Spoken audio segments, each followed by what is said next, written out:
हाँ जी, इस वीडियो में हम लोग जानेंगे ऊष्मागतिकी का दूसरा नियम क्या होता है। तो ऊष्मागतिकी का दूसरा नियम जो है वो दो कथनों पर आधारित है। पहला कथन जो दिया था वो केल्विन एवं प्लांक के द्वारा दिया गया है और दूसरा कथन जो दिया गया है वो क्लासियस के द्वारा दिया गया है।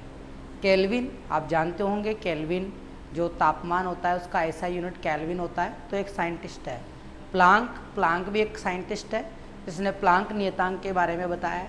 तो यहाँ पे हम बात करने वाले हैं पहले कथन की, और पहला कथन जो है केल्विन एवं प्लांक का है। तो केल्विन एवं प्लांक के कथन के अनुसार एक ऐसा इंजन बनाना असंभव है, एक ऐसा इंजन बनाना असंभव है जिसमें कार्यकारी पदार्थ एक पूर्ण चक्र में स्रोत से ली गई संपूर्ण ऊष्मा को कार्य में बदल दे। यानी केल्विन एवं प्लांक ने यह समझाने की कोशिश करी कि ऐसा इंजन कभी भी नहीं बन सकता जिसमें कार्यकारी जो पदार्थ होता है। अब कार्यकारी पदार्थ जैसे कि अपन बात करें इंजन की, तो कोई इंजन है उसमें कार्यकारी पदार्थ पेट्रोल या डीजल होगा। तो क्या पेट्रोल और डीजल जो है वो एक पूर्ण चक्र में स्रोत से जितनी ऊष्मा ली उसको संपूर्ण कार्य में थोड़ी बदल सकते हैं, संपूर्ण कार्य में नहीं बदल सकते। यानी कुछ ना कुछ ऊष्मा जो है वो कहीं और भाग में चली जाएगी। तो इसमें यही समझाया गया कि एक पूर्ण चक्र में स्रोत से ली गई संपूर्ण ऊष्मा को कार्य में परिवर्तित कर दे, ऐसा इंजन आज तक नहीं बना, असंभव है ऐसा। तो यहाँ पे आप चित्र से समझ सकते हो, जैसे स्रोत T1 है, स्रोत जिसका तापमान T1 है जो कि उच्च तापमान है, ये Q1 ऊष्मा कार्यकारी पदार्थ को देता है। ठीक है, तो कार्यकारी पदार्थ को इसने Q1 ऊष्मा दी, तो Q1 ऊष्मा इसने दी, तो ये Q1 ऊष्मा और तो इसका कुछ हिस्सा Q1 यहाँ पे पहुँचा, तो कुछ हिस्सा Q2 इधर चला गया और बाकी जो बचा वो कार्यकारी पदार्थ के द्वारा किए गए कार्य में आ गया। तो वो ऊष्मा कितनी है, W बराबर Q1 minus Q2, Q1 minus Q2।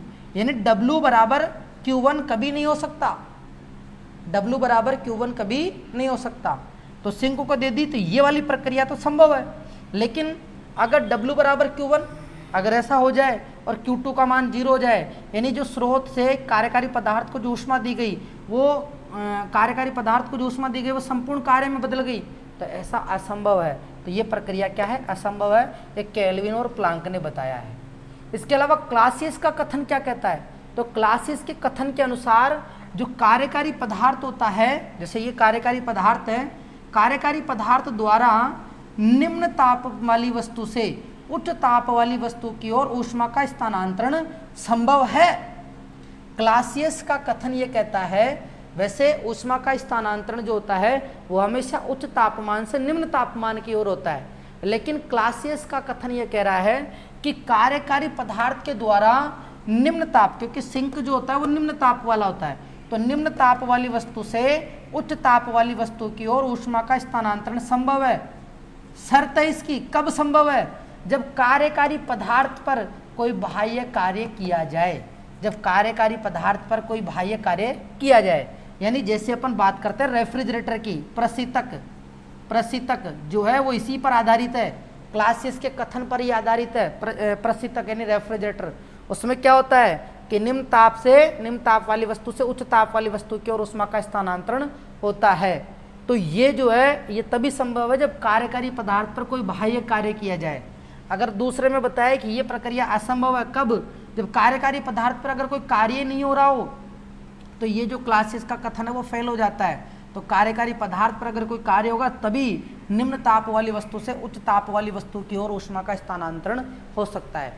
ये जो है क्लासियस ने बताया। तो ऊष्मागतिकी का जो दूसरा